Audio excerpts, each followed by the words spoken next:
your individual mental health and the mental health of your partner are both having an impact on your relationship. So let's pay attention to our own mental health and then talk about it with our partners.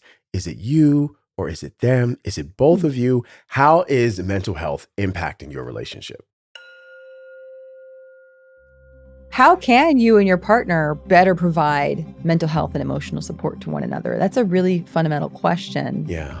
And in the last part of this series on unraveling unhealthy relational patterns, we'll talk about why your individual mental health can impact your relationship's dynamic, how to talk about mental health struggles with your partner, and how to provide emotional support to your partner when they're struggling with mental health challenges. Yeah. This is a near and dear topic to me. I've been really fortunate to have a partner who is really supportive when it comes to mental health in general, the mental health of our whole family. I remember a time where I was really struggling and it was hard for me to ask for help, really, but my wife saw that I was struggling and she took it upon herself to find a new therapist for me and just offer it as a suggestion. Wow, It's like, that's great. I checked out a bunch of different therapists and I thought maybe you would want to talk to somebody. And it actually was such a gift that she gave me by doing so. And I found a great therapist to work with to kind of help me through that time where I was experiencing a lot of depression and anxiety. So I don't know that I would have made it through that as well as I ended up doing without the support of my wife, for sure. Well, bravo to your wife.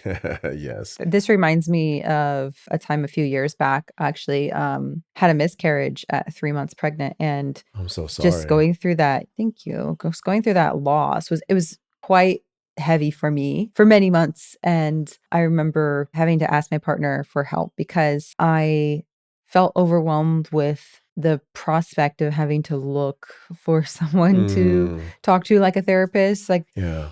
just, I understand when you're in the throes of depression, how difficult it is to sometimes even just initiate those conversations to ask for help, or to like research trying to find a therapist can feel very daunting. So I remember asking my partner if they could help me find someone to talk to because I just didn't know where to begin and it was overwhelming for me. And I was really grateful to have that support as well at that time. And so sometimes we can't do it by ourselves. It's difficult to ask for help, but it's definitely difficult to pull yourself out of it on your own. And I think it's also like difficult as the partner who might be witnessing. Yeah. When you see your partner struggling through something, it really can influence your relationship Yeah. and it can feel confusing to know what to do. I think it's always important for us in those moments to not take it on ourselves as like, I'm supposed to fix this. Exactly. I remember I felt bad because I felt like all of a sudden I was having like a mental health event and it kind of just sprung on the two of us and we hadn't had a conversation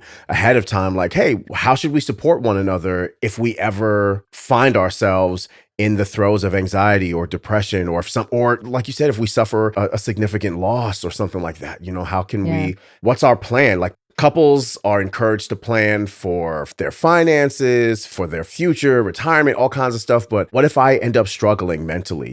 How should we support each other in that situation? I think that it's always worth having that conversation when both of y'all are in a more stable place, because everybody's situation is a little bit different and support looks different for everybody. I agree. And because you never know what the crisis or the situation might be and how it shows up for you, there are some really helpful universal guidelines. Though there's a woman named Linda Gask. She's a psychiatrist with 30 years of experience.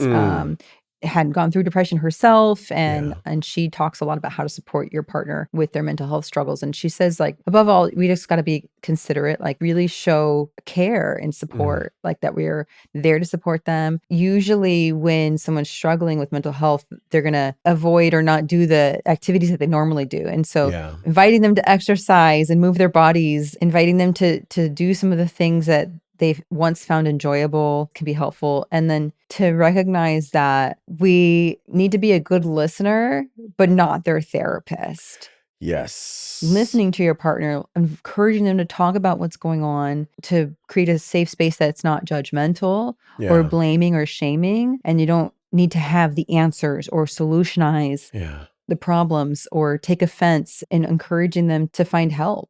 What's been great for me is taking time to learn about, my own mental makeup and to share what I've learned with my wife. I think that one of the great things you can do as a partner, if you know that your significant other is dealing with a particular disorder or mental illness, to just learn about it, so that you can be aware of the warning signs and that you can be aware of the best ways to support them, to encourage your partner to seek treatment. Maybe even like your wife did, to go out and say like, hey, just do a little preliminary research and offer, hey, I've done a little bit of research onto people that might be able to help with this. If you're open to it, like Yeah, not forcing and pushing it too much on the other person, but just creating that exactly. invitation and making it easy for them. And that might be a huge relief. Yeah. And again, taking care of yourself is also taking care of your relationship. And we might forget that sometimes. And we 100%. might think that it's selfish to do that. But a relationship, means that you're bringing your whole self. And the idea is that you want to support yourself and take care of yourself so the relationship can be healthy. Yeah. And it doesn't mean you tolerate abuse and Yeah. you become Yeah. a doormat for being treated poorly, but you got to be able to set boundaries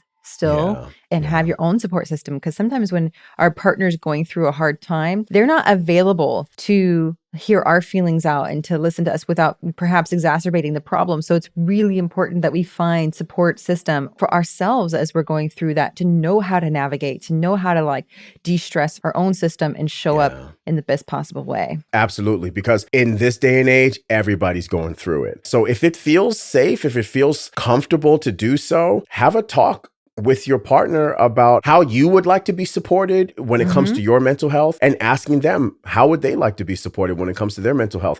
Yeah. And I would say that if you don't feel comfortable having this conversation with your partner, you should examine that a little bit, because this is really important. So Maybe it's something you schedule in just to make time for the next time that you have a date or some alone time yeah. with them, to just be like, hey, I was thinking if something was to come up in the future, not that I'm planning to have a mental health crisis, but if anything was to happen, how do we want to approach, taking care of one another?